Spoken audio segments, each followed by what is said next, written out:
Hi, folks. Welcome back. And if you're new, my name is Darla. My channel is Dare Tell, and I'm not looking for stories that aren't true.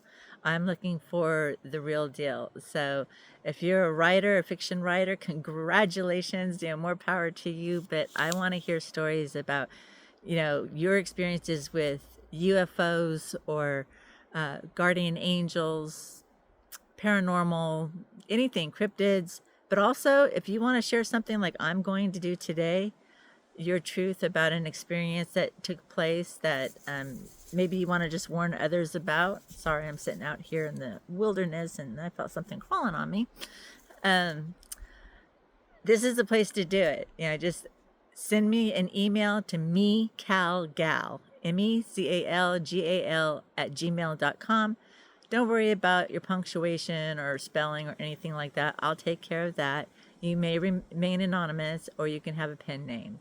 Okay, today's a little different. It's not paranormal. This is the real deal. This is about estate planning to a certain extent. Don't let those words scare you away because believe me, there's some scary stuff in this. There are things that happen in life where all it takes is one person to make a mistake, or to just to turn somebody's life upside down. All it takes is one lie from one person. It doesn't even have to be a family member, and or blood related. They can be a family member, but not blood related, and it will split up families, tear people apart, battle and fight to over money, and just destroy, destroy, destroy for the almighty dollar. So I'm telling you, it happens. There are ways to do things. When you go to find somebody to take care of your loved ones, please do your research. I took some notes. The best thing you can do is find an estate planning attorney.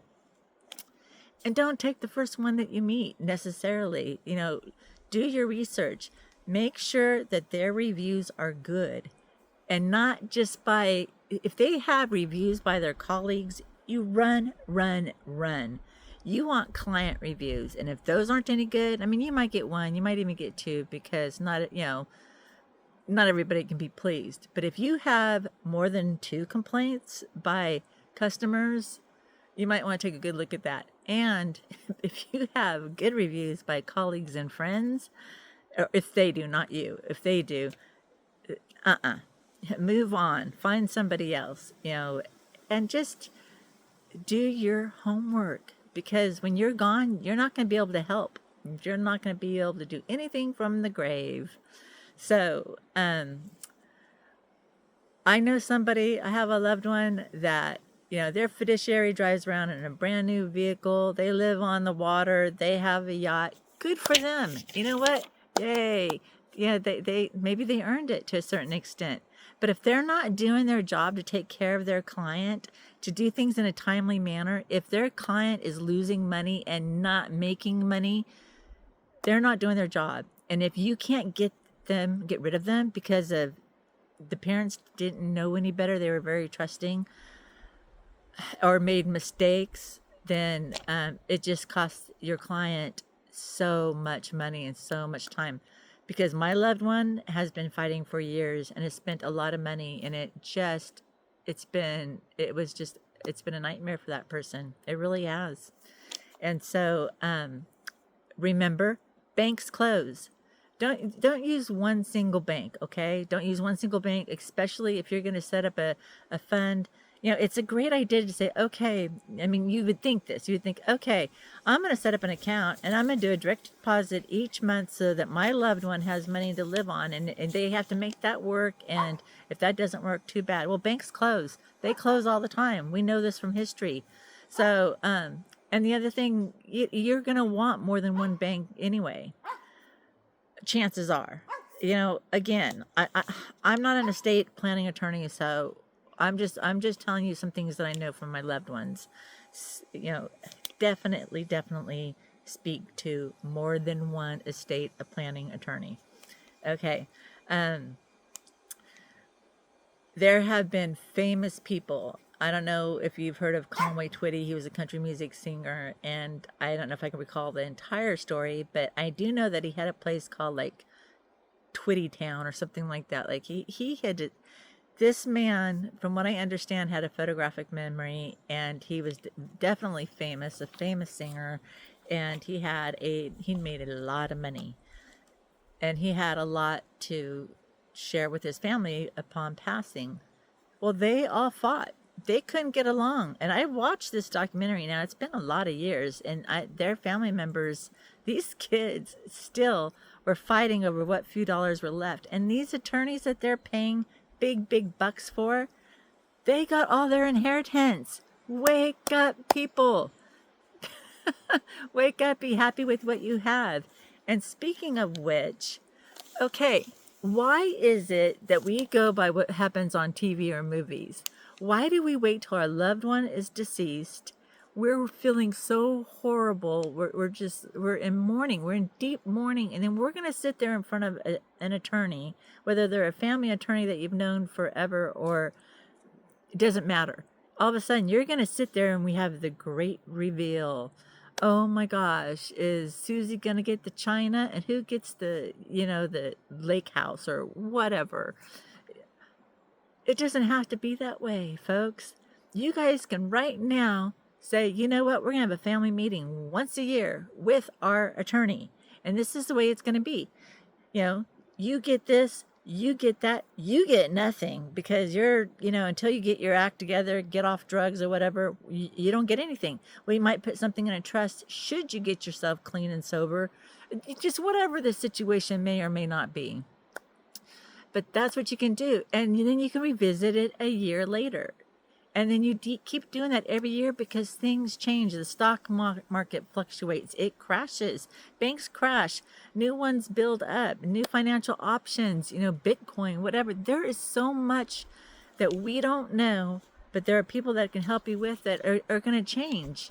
When you have a loved one who sits down with an estate, planning attorney, and then goes 20 years and that attorney dies, and it has happened. I know this from life experience, and nothing has changed. And then one of the two parents dies. Oh my gosh, things have changed. It's a whole new ball game. And then a court will appoint a fiduciary, and game over. So, and if you have a trusted family member, great. But just know, family members get greedy. They do. They're human. It just happens. So you have to be careful there as well. And especially if all of a sudden, and it's only been, if your loved one makes a change and they die within a year later, that's not good. I mean, if somebody's been coming around their whole lives and it's somebody that everybody in the family trusts, fantastic. But if not, it's just look for those yellow flags and those red flags. Just know that even family members that even mean well can make mistakes. It happens. Sometimes it's not even intentionally. And sometimes lies get started. Greed. There could be one person in the family, they might not even be blood related, but they're in the family by marriage, or they are blood. They are thick blood, like a sister, a brother, an aunt, an uncle, a grandparent, first cousin. It could be somebody like that all of a sudden they tell one lie and they get one person to believe it, and they show something that they may have even created, and it just snowballs, and there's nothing to change their minds. And sometimes it takes years. Sometimes the truth never comes out. Sometimes it's a truth that's just been exaggerated, that there was a little bit of truth to it, but that wasn't the whole truth.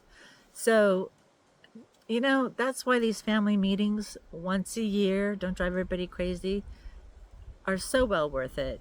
And again, with an attorney, with somebody who has no emotional investment whatsoever. Yes, they're going to have a financial investment, but, they deserve to get paid for what they do.